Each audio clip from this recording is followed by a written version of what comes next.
Dear textmate, nalipatan na kadi manuatan sa bali nga ingka kakibkibi. Message mo jak itan masumbatan, tatoy batelyak ket nga dead cells.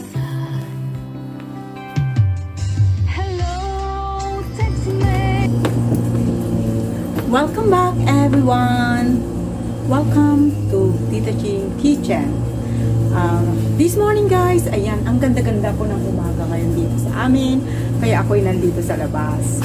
Sorry about the noise kasi mga neighbor nagkakat ng grass kasi maganda nga ang araw. But yeah, so this morning guys, isa na naman pong authentic Filipino panghimagas ang ating gagawin. Ayan. Ayan, mayroon akong dahon ng banana here.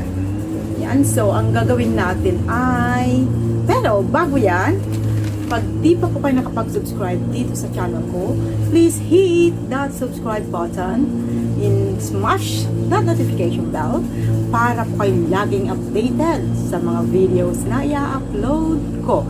Ayan, so guys, so this morning, gagawa tayo ng suman na malagkit na babalutin natin sa dahon ng saging. Ang tawag sa amin sa Ilocano ay tupig. Ayan. So, samahan niyo ako. Okay. So, ito na po ang ating mga ingredients. Ito po ang napakadaling gawin, guys. So, three main ingredients is, of course, the glutinous rice. Ayan. Binabad ko po siya. And then, dinidrain ko na siya. Ayan. So, didrain na natin yung water. And then, this is 2 cups of glutinous rice and 2 cups of gata. And 1/2 cup of sugar. And it's just a pinch of salt. Ayan. So, the first thing that we need to do is to boil the coconut milk. Okay. So we'll put there.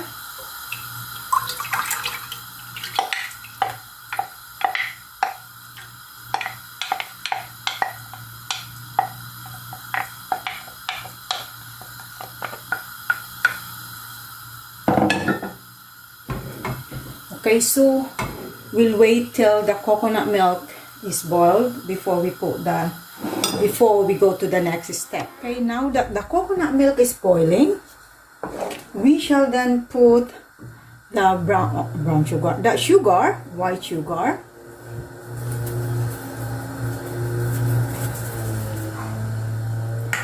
and a pinch of salt. Then, ayan. And then we will then dissolve. Wait till all the sugar and the pinch of salt ay ma-dissolve na. Yan. So, yung salt guys, yung salt ay pangtanggal ng umay, kaya kailangan natin lagyan ng salt yung ating suman. Yan. So, once the sugar is dissolved, we will then put the wash rice. Dissolve na. Okay. Okay, so sugar has been dissolved. Ilagay na po natin yung ating rice, wash rice. Ayan. And then we just cook till the fluids are dissolved. Pag na-dissolve na, hanggang ma-absorb. Feel all the fluid is absorbed. Ayan. I-lower down na natin yung ating apoy, and then we will wait till become all the fluids absorbed. Okay guys, so as you can see, all the waters or the coconut milk has been absorbed. Ayan, so ready na to na ating ibabalot. Okay, so ayan. Pero bago dyan, anuhin ko muna yung dahon ng saging. I-prepare ko muna yung dahon ng saging.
steam natin for about 30 to 45 minutes. Ayan. Ayan. I'll put the other layer. There.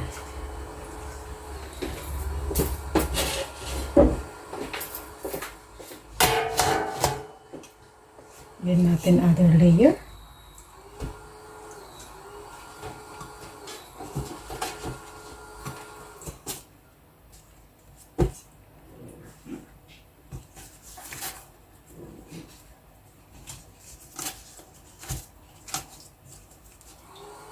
Okay.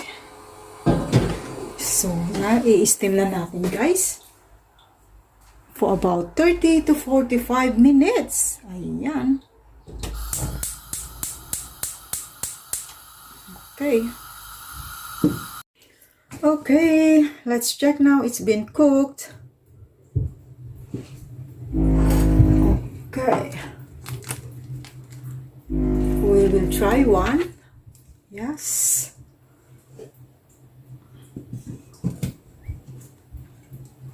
There we go.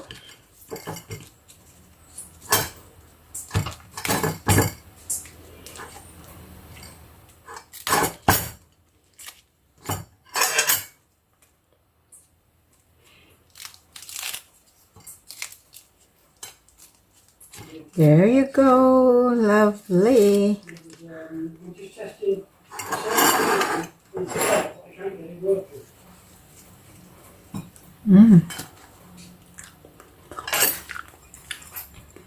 Tikman natin.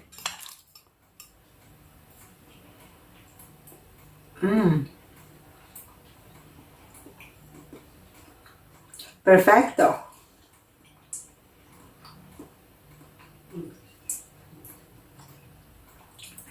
Guys, masarap ito pang kape sa umaga o pang merienda with very cold soft drinks. Wow, heaven. Yeah, so guys, try ninyo. Napakasarap. Promise. So guys, thank you for watching and see you again tomorrow in my next video. Bye!